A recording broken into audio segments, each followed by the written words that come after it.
आज हम सीखते हैं कि किसी बहुपद का, किसी द्विघात समीकरण का, किसी द्विघात बहुपद का शून्यक कैसे ज्ञात करते हैं। उससे पहले हम ये जान लेते हैं कि शून्यक क्या होता है और ये कितने हो सकते हैं। तो जैसे द्विघात समीकरण है तो उसके दो शून्यक होंगे, तीन घात समीकरण है तो उसके तीन शून्यक होंगे।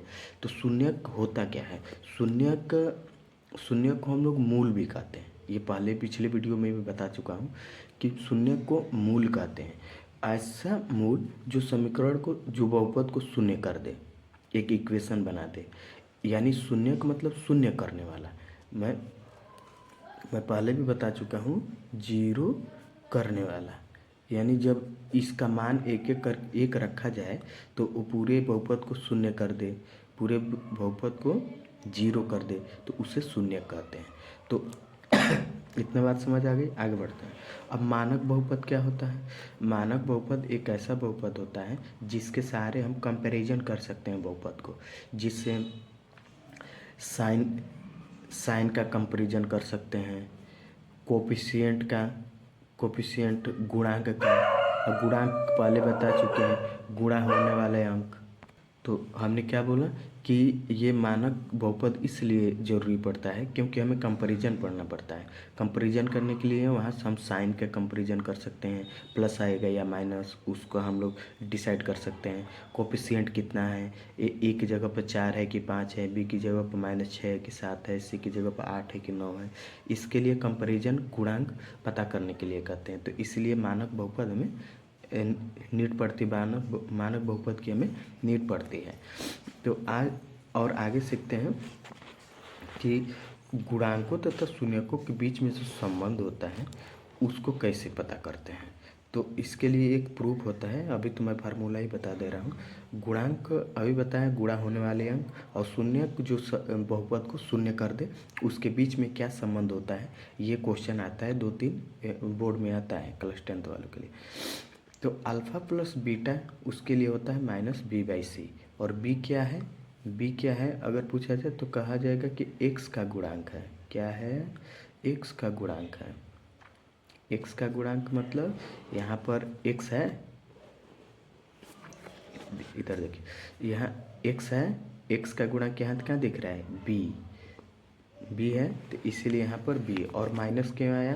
क्योंकि इसे प्रूव किया जाएगा तो ये ऋणात्मक आ जाती है, माइनस आ जाती है। प्रूफ इसका है जो सिद्धाचार विधि द्वारा दोनों मूलों को जोड़ने पे आता है।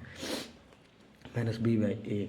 a क्या है? तो ये x² का गुणांक है, जो x² के पास है, जो गुणा वाला अंक है जो मानक बहुपद में, तो x² का गुणांक कह सकते हैं। ठीक है, आगे बढ़ते हैं। अब मूलों का गुणनफल क्या होता है? मूलों का गुणनफल अल्फ़ा और बीटा, ये दो मूल हैं जो बहुपद को शून्य कर देते हैं। तो इनका गुणनफल किया जाएगा तो सूर्यचार के दोनों मूलों को जब गुणा किया जाएगा तो हमें c/a। c क्या है? एक अचर राशि है जो संख्या के रूप में मिलेगी। ये क्या है? x² का गुणांक है। क्या है? x² का गुणांक है। आगे बढ़े। एक एक वर्ड आपको अगर कन्फ्यूजन कहीं भी दिख रहा हो तो आप कमेंट बॉक्स में अपना राय लिख सकते हैं कि सर हमें यहाँ पे कन्फ्यूजन है, मैं एक्सप्लेन कर दूंगा। ज़्यादा से ज़्यादा कोशिश कर रहा हूँ कि बेसिक से बेसिक एक एक वर्ड आपको समझ आ जाए इसमें क्या है। अगर ये अच्छे से मालूम रहेंगे तो क्वेश्चन सॉल्व करने में या किसी भी प्रकार के बोर्ड के एग्ज़ाम में आपको क्वेश्चन दे दिया जाए तो आप कन्फ्यूज नहीं होंगे। इससे रिलेटेड ये आ गया तो किसी भी इक्वेशन को सॉल्व करना आसान होगा। आइए चलते हैं आगे। ये बहुपदों का शून्य ज्ञात कैसे करते हैं, ये एक सवाल उठता है।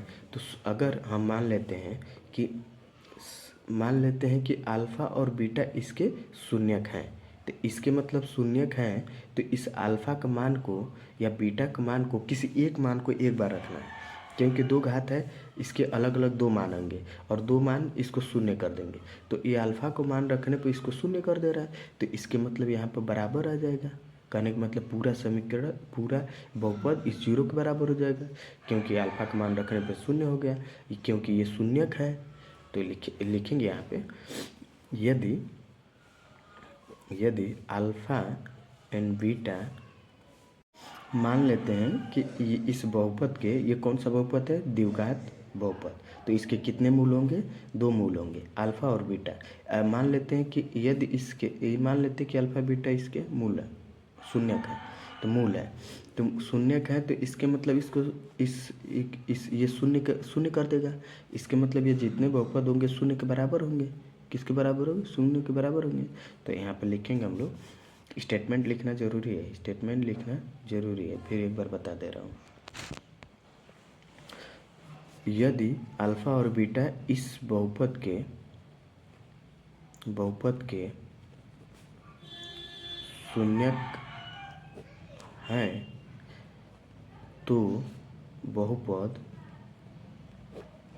बहुपद 0 के बराबर होगा, या पूरा बहुपद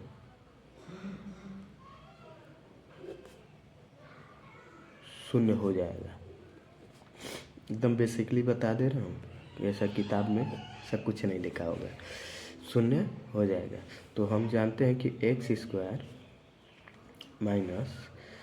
7x - 18 ये है, तो शून्य हो जाएगा, तो हो गए शून्य। अब यहाँ आती है कि बहुपद का फैक्टर कैसे करते हैं। ये 6 वीडियो मैंने अलग अलग टाइप बता दिया है, एक बार बेसिकली उसको देख लीजिए, सारे डाउट क्लियर हो जाएंगे। तो यहाँ पर हम जानते हैं कि इसको 2 भागों में तोड़ दें, 9 और 2 में, तो 18 आ जाएगा। और कब प्लस रखना है कब माइनस रखना है ये तो मैंने पहले भी बता दिया है। अगर यहाँ पर माइनस है तो बड़े वाले को माइनस करना है और छोटे वाले को प्लस करना है। तो x² - 9x + 2x - 18, और यहाँ पर माइनस आने के लिए प्लस माइनस माइनस आ जाएगा। अब पेयर बना लेंगे, 0 के इक्वल है।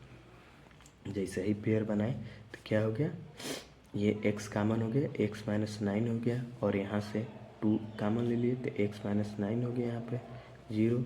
और जो सेम है उनको एक कोष्टक में, और जो बाहर खड़े हैं उनको एक कोष्टक में। हम जानते हैं कि लिखेंगे यहाँ पर 2 मान है, यदि इसके बराबर 0 है तो x बराबर 9 यहाँ पे लिखना पड़ेगा। यदि x - 9 बराबर 0 है तो x बराबर 9 आएगा। फिर लिखेंगे यहाँ पे, लिखेंगे यदि x + 2 बराबर 0 है तो x बराबर -2 आएगा। और ये ऋण वाली वैल्यू, और एक मान आया 9 और एक मान आया -2, तो अल्फ़ा का मान हो गया कितना 9 और बीटा का मान हो गया